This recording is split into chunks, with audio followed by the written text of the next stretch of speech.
Hello hello, bienvenue pour ce 3e épisode de On remet les pendules à l'heure ensemble. Encore une fois, on vous a écouté et on a décidé de parler d'un sujet qui nous préoccupe tous, c'est le sujet de l'énergie. Sans plus tarder, remettons les pendules à l'heure ensemble.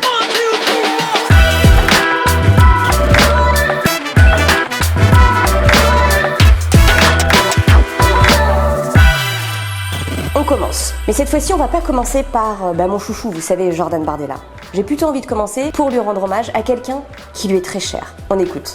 J'arrête toute nouvelle construction de parcs éoliens et je lance un grand chantier pour les démonter même, vous voyez ? Donc en fait là, Marine Le Pen nous propose tranquillement de lutter contre la crise énergétique en démantelant des éoliennes qui sont déjà existantes. Et donc si elles sont déjà existantes, elles participent à la production d'énergie.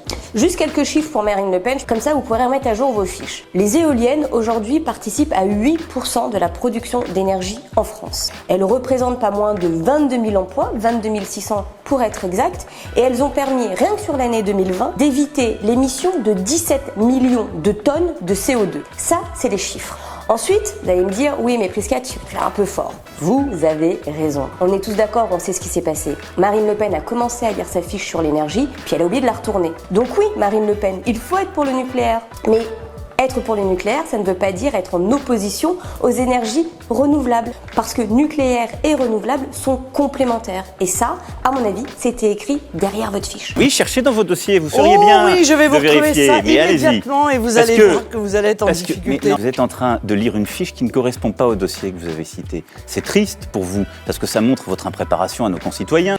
Pensez à retourner.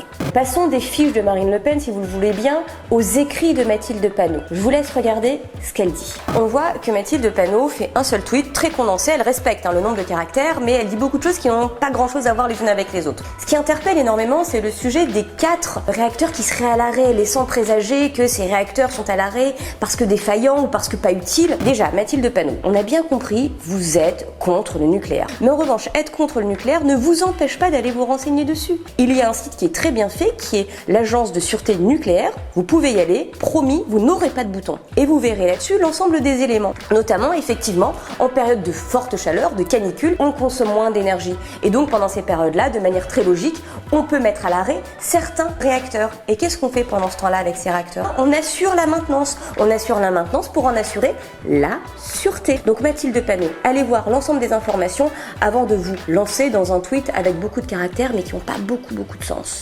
De Mathilde Panot à Yannick Jadot, il n'y a qu'un pas. Il n'y a qu'un pas, effectivement, non pas sur les idées, mais sur l'approximation des éléments avancés. On l'écoute tout de suite.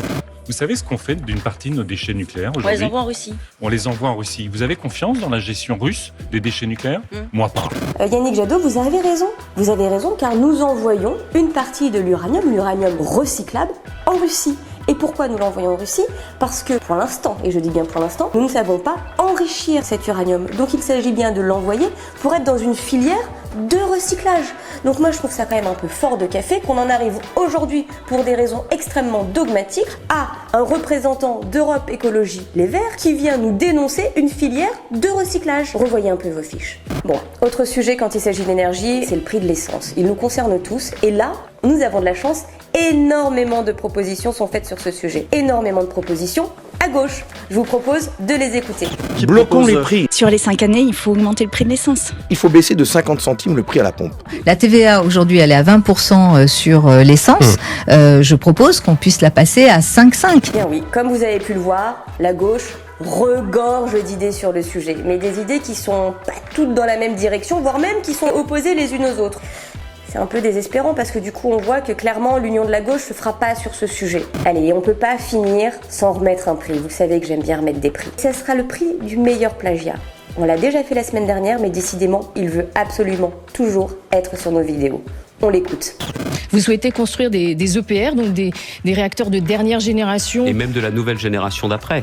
Parce qu'il y a aussi de nouveaux réacteurs nucléaires, plus petits, qui doivent être lancés. Eh bien bravo, Xavier Bertrand, encore une fois, vous gagnez le prix du meilleur plagiat. Maintenant, plus sérieusement, oui, le sujet du nucléaire est extrêmement important et nous devons continuer à innover dessus, parce que d'ailleurs, nous sommes une nation du nucléaire. Mais ça, on n'a pas attendu que vous nous le disiez pour le savoir. D'ailleurs, dès décembre dernier, au Creusot, le président de la République annonçait justement le développement et l'engagement de la France sur les fameuses petites centrales nucléaires. Et il l'a rappelé d'ailleurs, il n'y a pas si longtemps que ça, dans le programme France 2030. Donc je pense qu'on n'attendra pas 2022 pour s'y mettre, nous y sommes déjà. C'est fini pour cet épisode, nous avons donc je pense remis les pendules à l'heure sur le sujet de l'énergie, sujet extrêmement important, et encore une fois, attention, vérifiez toujours vos chiffres, et pour le reste, on est là pour vous.